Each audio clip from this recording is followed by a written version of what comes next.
4 cara pacaran Kristen yang benar. Setiap orang pasti ingin memiliki hubungan pacaran Kristen yang benar. Namun, tidak semua orang tahu bagaimana caranya. Maka itu pada video kali ini, kita akan membahas bagaimana kita dapat memiliki hubungan pacaran Kristen yang benar. Ada 4 poin yang akan diberikan pada video ini. Mari kita mulai dengan yang pertama. Nomor 1. Menjadi pribadi yang benar.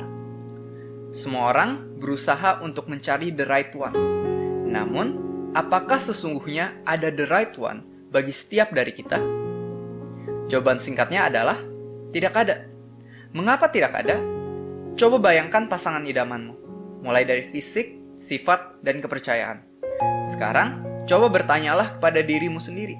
Apakah pasangan idaman yang baru saja kamu bayangkan itu sungguh ada? Dan jika sungguh ada, kira-kira apakah orang itu pasti akan mencintaimu juga? Menurut saya, di luar sana tidak akan ada orang sempurna seperti yang kamu idamkan tersebut. Dan jika ada pun, belum tentu dia juga mencintaimu. Di dalam hidup ini, kita akan memiliki hubungan dengan seorang yang sangat berbeda dengan definisi kita akan pasangan idaman. Nah, pertanyaannya sekarang adalah, apakah kita dapat mengasihi orang yang tidak sempurna tersebut? Banyak yang berpikir mereka dapat memiliki hubungan yang tepat jika mereka menemukan the right one. Namun sesungguhnya, the right one tidak akan pernah dapat kita temukan. Yang dapat kita temukan adalah the right one di dalam diri kita sendiri. 1 Korintus 13 adalah bagian Alkitab yang paling jelas mendefinisikan tentang kasih.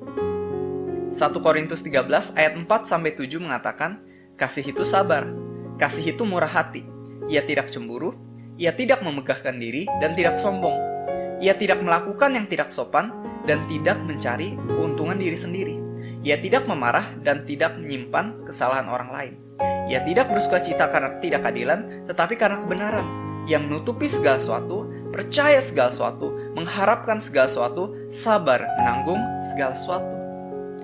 Ayat ini bukan mengatakan bahwa kita harus mencari seseorang yang sabar, murah hati, tidak cemburu, tidak mementingkan diri sendiri, dan lain-lain.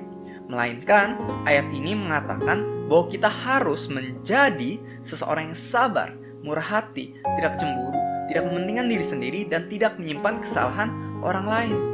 Ayat ini bukan mengajak kita untuk fokus mencari the right one, melainkan mengajak kita untuk fokus menjadi the right one. Relationship yang tepat tidak terbentuk karena kita menemukan pasangan yang tepat, melainkan lebih karena kita berhasil menjadi seorang yang tepat bagi pasangan kita, sehingga kita dapat mengasihi seseorang yang tidak sempurna dengan sempurna. Namun, kunci untuk menjadi seorang yang tepat tidaklah ditemukan di dalam kekuatanmu, kedisiplinanmu, ataupun kerja kerasmu. Karena sesungguhnya, setiap manusia pada dasarnya egois dan lebih mencintai dirinya sendiri dibandingkan orang lain. Maka itu, kita membutuhkan suatu hal yang berasal dari luar diri kita, yang dapat membantu kita untuk menjadi orang yang tepat dan menerapkan kasih yang sesungguhnya. Dan sesuatu hal itu adalah Tuhan. 1 Yohanes 4 ayat 8 menjelaskan bahwa Tuhan adalah kasih. Barang siapa tidak mengenal Tuhan, sesungguhnya orang itu tidak mengenal kasih. Alkitab mengatakan bahwa setiap dari kita awalnya memiliki hati batu.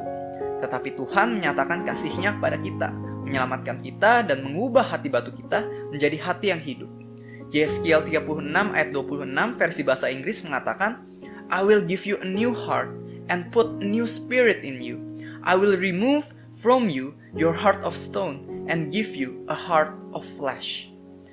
Teman-teman, tentu kita mencari pasangan yang lumayan cocok dengan selera kita secara fisik, sifat, dan kepercayaan.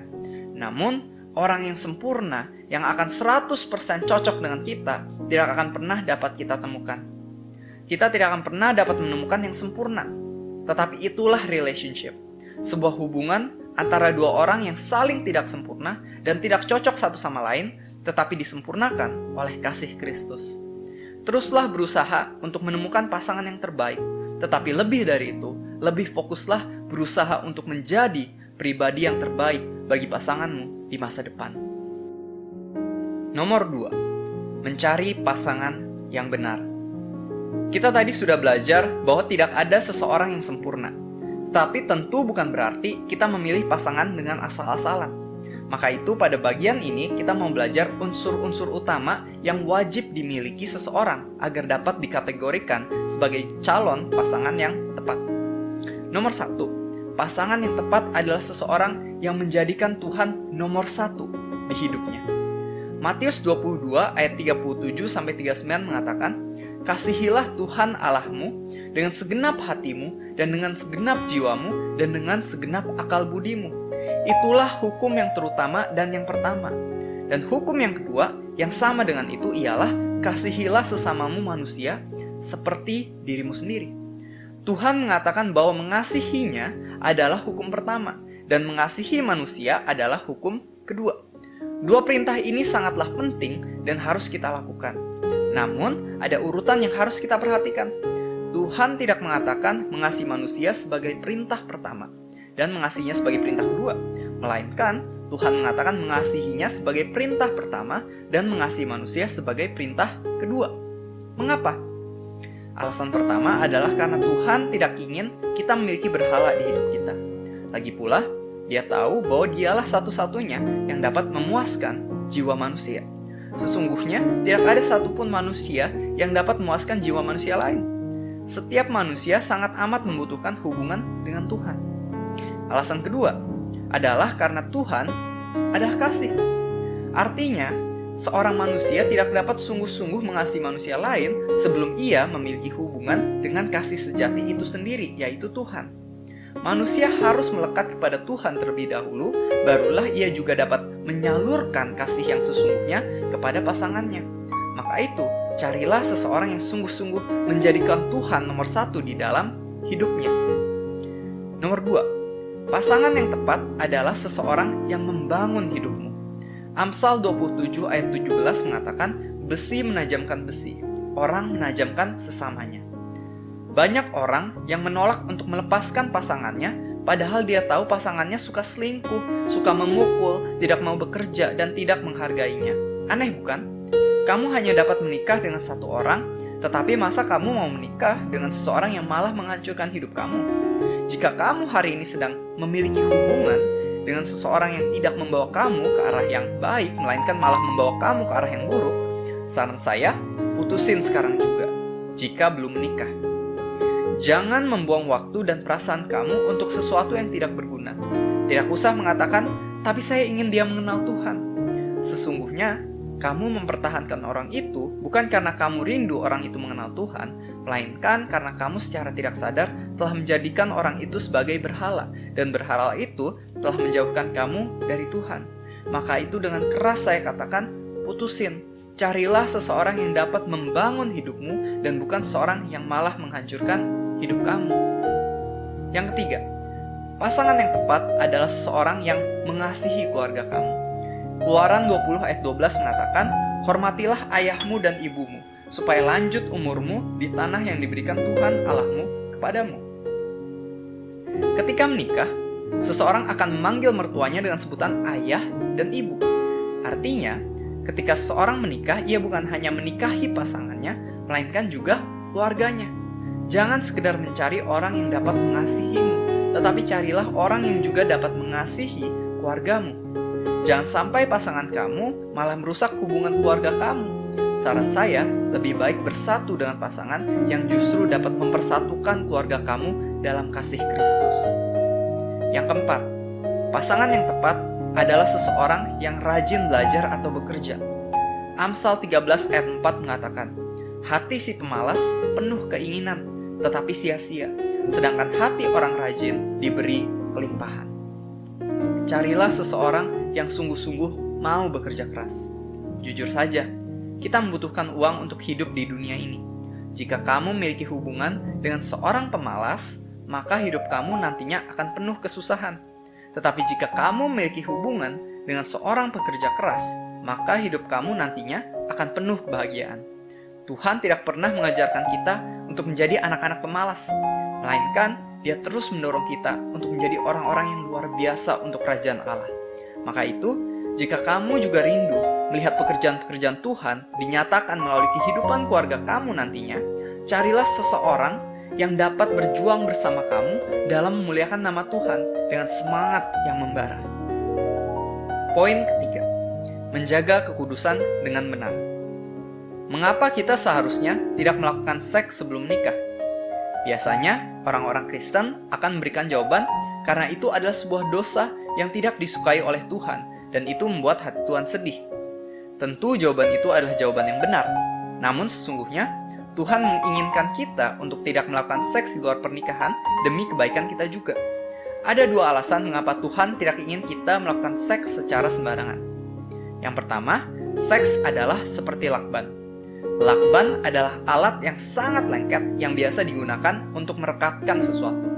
Tetapi semua orang yang pernah menggunakan lakban pasti menyadari bahwa daya rekat lakban akan semakin berkurang setiap kali ia dilepaskan setelah ditempelkan. Biasanya, setelah sekitar 10 kali lakban ditempelkan dan dilepaskan, ia akan kehilangan daya rekatnya sepenuhnya. Ini sama halnya dengan seks. Seks sebenarnya adalah berkat dari Tuhan yang memiliki fungsi untuk memperkuat hubungan antara suami dan istri. Namun, jika disalahgunakan dan dilakukan terus-menerus dengan pasangan yang berbeda-beda, ia akan kehilangan fungsi mulianya. Maka itu, angka perceraian saat ini sangatlah tinggi. Sebuah statistik bahkan menunjukkan bahwa 50% dari pasangan yang menikah berakhir dalam perceraian. Angka ini tidaklah mengherankan oleh karena maraknya orang-orang yang melakukan seks di luar pernikahan. Yang kedua, orang-orang sering berpikir jika kita melakukan seks berarti kita saling mengasihi. Ini merupakan sebuah pemikiran yang sangat keliru. Sesungguhnya, jika kalian mengasihi satu sama lain, kalian akan menunggu hingga pernikahan.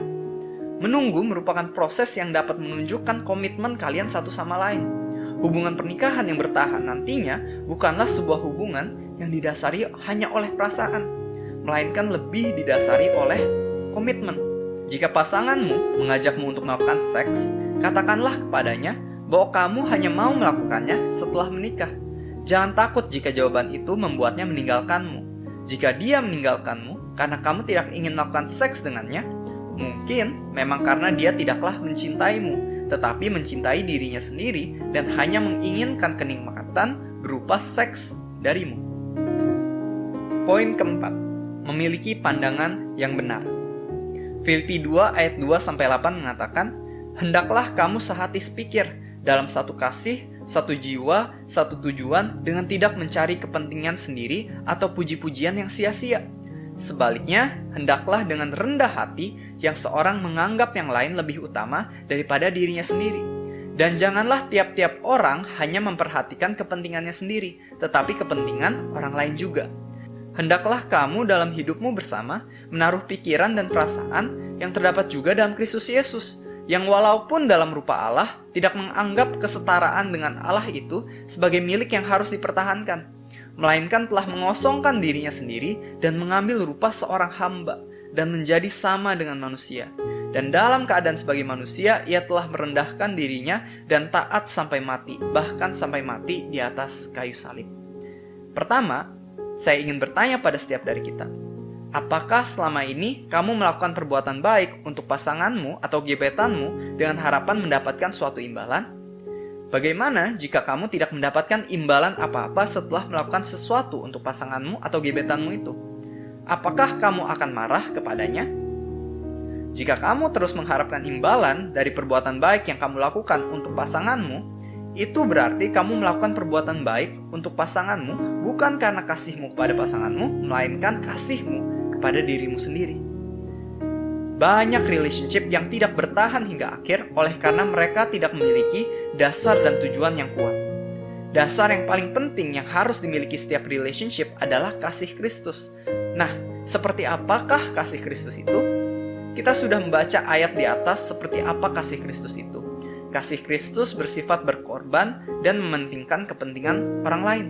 Seperti itulah kita seharusnya memperlakukan pasangan kita. Di dalam relationship, kita seharusnya tidak fokus untuk membahagiakan diri kita sendiri, melainkan fokus untuk membahagiakan pasangan kita. Banyak relationship yang gagal karena mereka malah mementingkan diri mereka masing-masing dan bukan mementingkan pasangan mereka masing-masing. Jika tujuan kita di dalam relationship adalah agar pasangan kita menjadi yang terbaik bagi kita, saya yakin setiap dari kita pasti akan menemukan diri kita dikecewakan. Tetapi jika tujuan kita di dalam relationship adalah untuk menjadi yang terbaik bagi pasangan kita dapat menentukan kesuksesannya, karena kitalah yang memegang kendali untuk mencapai tujuan kita tersebut. Jangan masuk ke dalam sebuah relationship karena ingin dikasihi, melainkan masuklah ke dalam relationship karena ingin mengasihi. Jangan berharap agar pasanganmu berkorban untukmu, tetapi jadilah seseorang yang mau berkorban untuk pasanganmu. Janganlah sekedar mencari pasangan yang berkualitas untukmu, tetapi jadilah seseorang yang berkualitas untuk pasanganmu. Marilah kita belajar dari Kristus dalam mengasihi. Dia memberikan yang terbaik dari dirinya, bukan berdasarkan apa yang manusia telah perbuat, melainkan karena kasih-Nya untuk manusia.